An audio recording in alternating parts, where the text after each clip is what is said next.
Well, welcome back to the show. We are very honored today to have a very special guest, Corporal Larry Adams from the Anne Arundel County Police Department. Thank you for joining us very much. We appreciate it. It's my pleasure. Now, for some of you who don't know, Corporal Adams was involved in an incident back in April where he was at a 7-Eleven in Arnold and observed some suspicious activity, and it ended up in a scuffle and Officer Adams was shot, and he's had a very, very quick recovery from some various serious injuries, and we're really glad to have him on the show. And I think the folks out there watching are happy to see your face and happy to see that you're doing well. Yes. So, first of all, of course, thank you so much for your service to the county.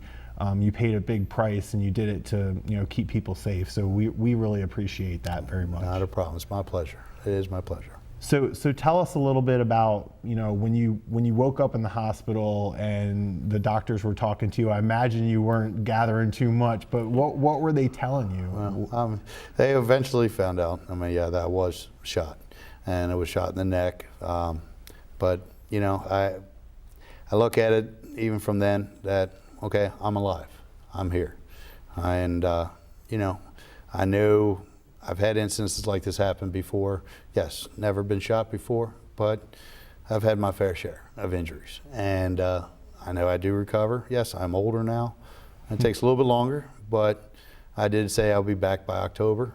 Yeah, it's a little late, but it's just a couple weeks. You're allowed. Yeah, we'll give you a pass. Yeah. Yeah, I mean, just shocked. I'm happy to be back. I mean, one thing, and I know this was a crazy incident, and for my fellow officers, that me coming back shows them that, I mean, what we go through it can be very traumatic, traumatizing to family, friends, and fellow officers. And me coming back is definitely, shows them, hey, I mean, you still can. And I'm very happy to do this and showing myself that I can still do it. And I'm excited, coming back Saturday night will be February 7th to the 8th, be my first night back, and looking forward to it.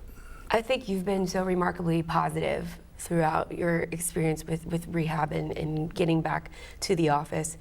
Can you tell us a bit about what you've been going through to get yourself back into action? Oh, a lot of things. I mean, I have a house, I live in a single family home that has needed some rehab. So I have been working on that.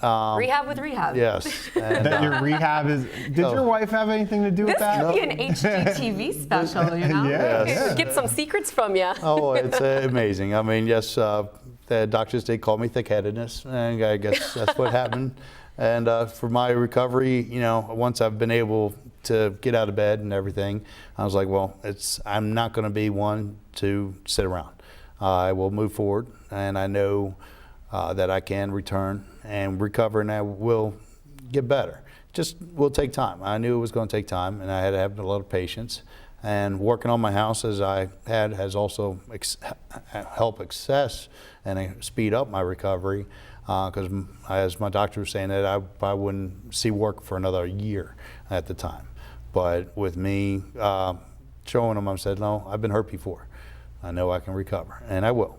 And I'm glad I was able to stick to my word, because yes, many nurses, many doctors were scared for me, because yes, should I be dead? Yes, but I'm alive, and which I'm happy to be, and to continue on. And with everything that has happened in the law enforcement community over this past summer, I'm glad to be one that has survived and be able to carry on, because it is hard for family members outside, inside the family of law enforcement, and also personal families of law enforcement officers. I mean, I always ask, why am I the one that survives? Why not them? But I have had to bury 2 side partners in my time, but unfortunately they were killed in motor vehicle accidents. And, it's part of the job. It is something that we deal with on a daily basis, and we carry on every day. And that's why I'm carrying on.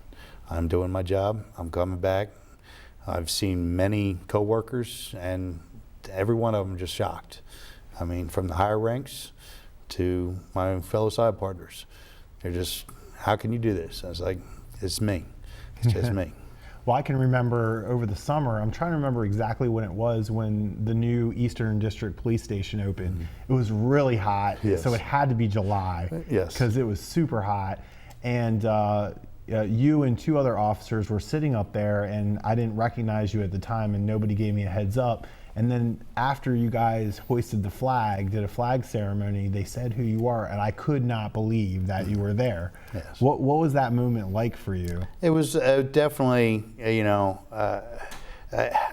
gave me good feelings. The actual word is escaping me right now, but it was definitely. It was good. Yes, it was very nice. I felt very welcomed, very honored. Yes, I was still going through my recovery stages then, and they were nice enough to let me dress up in uniform, which was a good thing, and just to show, hey, I'm still here, and I will be here, and I will be back.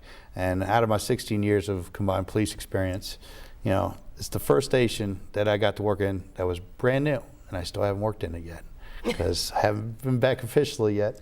But it was nice to go up there and do it. When I was a Baltimore City police officer prior to this, they built a new Northern District station up there, and I was stationed in Western District.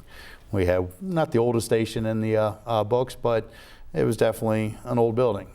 But now with coming here to Anne Arundel County in 2005, seeing our old Eastern District station that used to be a school, Yes. It's amazing. And now we get the new station. And I get hurt, I'm like, wow, okay, I will work in a new station. I did say I will have a new station where I get a chance to work in, and I'll be there. So that's why, like I said, people call me stubborn, people, many different words, but I am me, and I will come back to work, and I will carry on the job that I've always done, and hopefully have at least another 10 to 15 more years to go before I can retire on my own, and not retire medically. So, which I'm hoping and look forward to. Well, your motivation is certainly inspiring. What's the secret to staying so focused and trying to work hard? Just doing the right job. Doing everything that I have been doing over the years. And prior to being a law enforcement officer, yes, I needed the help from officers back in the day, which I was not given. And I always said, if I ever do become a police officer, that I will do that job. And I have. Yes, can't make everybody happy, but I just do my job, and that's all I need to know. And what I have seen, and over my time, and I still do it, and I will always do it. So. And you said you're coming back when? Saturday night. Saturday night. Yep, so 7th tomorrow. and 8th. Well, not. It'll be tomorrow when the show runs. Yes. Oh wow. Yeah. So that's gonna be. It's gonna be something else. Well, I'm sure everybody's Wow. going to be really happy to see you back. Let us welcome you back. Well, thank you. I do Right here appreciate on the it. show too. We Yes. absolutely appreciate it, and thank you for sitting down with Week in Review to tell people your story. That's Yes. not I a think they problem. want to hear it. Hey, it won't Shake be a your problem. hand. That's a pleasure. It's my pleasure. Thank you Thank you so very much much. for coming on the show and for your bravery and for your service to the county. We're going to take a quick break. We'll be right back with more Week in Review right after this.